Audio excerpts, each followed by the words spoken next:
Hello dear student. Today we are discussing a very important topic, the DNA molecules. DNA deoxyribose nucleic acid जो अभी बहुत common हो गया है, लेकिन जब 18 सेंचुरी और 19 सेंचुरी की हम बात करते हैं तब वहाँ पर डीएनए के बारे में ज़्यादा जानकारी नहीं थी। सबसे पहले हमें ये जानकारी मिली कि जो न्यूक्लियस है, nucleus control all the activity of the cell, और कोशिका में जो जितनी भी एक्टिविटी हैं वो न्यूक्लियस कंट्रोल करता है। अब न्यूक्लियस के अंदर डीएनए भी होता है, प्रोटीन भी होता है और दूसरे मॉलिक्यूल्स भी होते हैं। तो कौन से मॉलिक्यूल्स ऐसे हैं जो वास्तव में कोशिका की जो एक्टिविटी है उसको कंट्रोल करता है? तो इसके बारे में बहुत रिसर्च हुई और लास्ट में जो रिसर्च है उनकी लास्ट में फाइंडिंग ये रही कि डीएनए मॉलिक्यूल्स है जो किसी भी जीव के सभी कैरेक्टर को निर्धारित करने में करता है। अब ये वेल नोन एस्टेब्लिश हो गया है कि प्रत्येक जो जीव है उसकी मॉर्फोलॉजिकल, एनाटॉमिक, रिप्रोडक्टिव जितने भी कैरेक्टर हैं उसकी जो पूरी लाइफ साइकिल है वो सारी डिपेंडेंट रहती है कि उसमें डीएनए मॉलिक्यूल्स कैसा है और किस तरह से वो काम करता है। तो ये बिल्कुल क्लियर हो गया। फॉर एग्जांपल हम अगर यहाँ पर समझें कि एक बहुत ही छोटे जैसे सीड से एक बहुत बड़े प्लांट का फॉर्मेशन होता है, तो ऐसी क्या स्ट्रक्चर है, ऐसी कौन सी स्ट्रक्चर है या ऐसे कौन से मॉलिक्यूल्स हैं जो ये निर्धारित करते हैं कि पूरा प्लांट है उसकी लाइफ साइकिल है। किसी की जैसे 6 मंथ होती है, किसी की 1 मंथ होती है, किसी की 100 ईयर्स होती है। तो ये सब चीज़ें निर्धारित कौन करता है? उनकी जो एक पर्टिकुलर एक पौधा है उसमें पाए जाने वाले रूट, उसकी क्या कहते हैं, लीव्स हैं, उसकी स्टेम हैं, उन सब चीज़ों की स्ट्रक्चर बिल्कुल सेम रहती है एक पौधे से, एक बीज से बनने वाले पौधे का। तो ऐसी कौन सा मॉलिक्यूल्स है या ऐसी कौन सी एक्टिविटीज है जो उस पूरे पौधे की लाइफ साइकिल को या उस पूरे पौधे की जो मॉर्फोलॉजिकल जो स्ट्रक्चर है उसको निर्धारित करता है? तो वो होता है डीएनए मॉलिक्यूल्स। ह्यूमंस में भी जैसे हमारी लाइफ साइकिल है, हमारा जो ग्रोथ पैटर्न होता है, जैसे एडल्टहुड होता है, फिर उसके बाद में एल्डर हो जाता है, देन डाइड। तो ये सारी जो इन्फॉर्मेशन है, अच्छा इसमें भी एक पर्टिकुलर प्रकार के जो कैरेक्टर है पर्टिकुलर एज में ही डेवलप होते हैं। एक जैसे एक पौधे में आफ्टर सम टाइम्स उसमें फ्लावरिंग होती है। तो ये सब चीज़ें कौन डिसाइड करता है? ये सारी चीज़ें डिपेंड करती है उसकी डीएनए मॉलिक्यूल्स में। तो डीएनए, जिसको डीऑक्सीराइबो न्यूक्लिक एसिड के नाम से जानते हैं, it is a genetic material, और ये जेनेटिक मटेरियल है और ये थ्रू आउट जो सेल्स हैं, चाहे वो प्रोकैरियोटिक हैं, चाहे यूकैरियोटिक है, यूनिसेलुलर है, मल्टीसेलुलर है, प्लांट्स की है, एनिमल्स की, सब में ये समान रूप से जेनेटिक मटेरियल के रूप में काम करता है। और इसको समझने के लिए हमें सेंट्रल डोग्मा को समझने पड़ेगा, क्योंकि जो सेंट्रल डोग्मा क्या है, डीएनए से मैसेंजर आरएनए का फॉर्मेशन और मैसेंजर आरएनए से प्रोटीन का फॉर्मेशन। ये बिल्कुल सिंपल एक क्या कहते हैं, एक लीनियर सीक्वेंस है जो सभी प्रोकैरियोटिक बैक्टीरिया है, वायरस हैं, कुछ एक्सेप्शन है इसमें वायरस वगैरह में, तो बाकी बैक्टीरिया है, प्लांट्स है, एनिमल्स हैं, यूनिसेलुलर, मल्टीसेलुलर, सभी तरह के जीवों में ये सेंट्रल डोग्मा बिल्कुल एक समान रूप से कार्य करता है। तो यहाँ पे डीएनए से बनने वाले जो प्रोटीन हैं वो उस ऑर्गेनिज्म या जीव के कैरेक्टर को निर्धारित करते हैं। इसके अलावा बहुत सारे और भी फंक्शन डीएनए के माध्यम से होते हैं।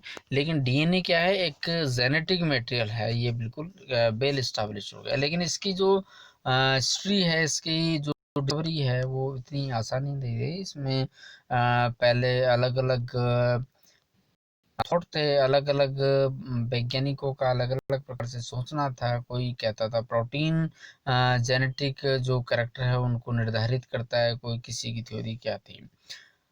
तो जो डीएनए की जहाँ तक बात करते हैं हम, तो डीएनए जो सबसे पहले डीएनए मॉलिक्यूल को जो डिस्कवर किया वो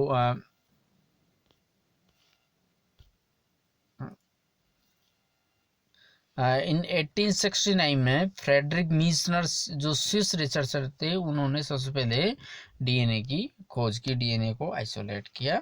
और उसके बाद में ग्रीगर जॉन मेंडल, जिसे हम फादर ऑफ जेनेटिक्स के नाम से जानते हैं, उन्होंने बहुत सारे जो पाइसम से सटाइवम जो मटर का जो पौधा होता है, उसमें बहुत सारे एक्सपेरिमेंट किए। और एक्सपेरिमेंट करने के बाद में उन्होंने बहुत सारे कुछ नियम्स दिए, उन्होंने लॉ ऑफ जेनेटिक्स दिए। और उनमें उन्होंने एक चीज़ इम्पोर्टेंट की कि उसमें कुछ फैक्टर होते हैं, प्रत्येक जो कोशिका है वो फैक्टर होता है, और वो फैक्टर उस जीन्स को उस पर्टिकुलर जो पौधा है उसकी कैरेक्टर को निर्धारित करते हैं। लेकिन तब ग्रिगर जॉन मेंडल भी ये नहीं जानते थे कि वास्तव में ये जो कैरेक्टर है, जो जिनको फैक्टर कह रहे थे, वो वास्तव में क्या था। वो फैक्टर या कारक वास्तव में डीएनए मॉलिक्यूल्स था।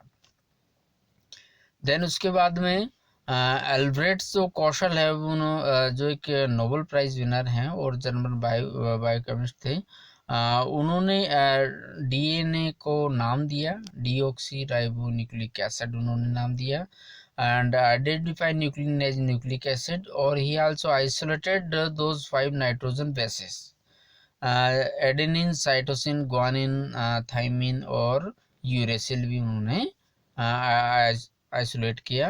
देन उसके बाद में वाल्थर जो फ्लेमिंग ने, उन्होंने माइटोसिस है, माइटोसिस की खोज की।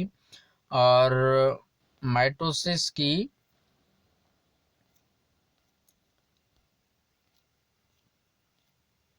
माइटोसिस की खोज की। और उसके बाद में और उन्होंने क्रोमोसोम्स के जो मूवमेंट है उनको बहुत अच्छी तरीके से एक्सप्लेन किया। देन उसके बाद में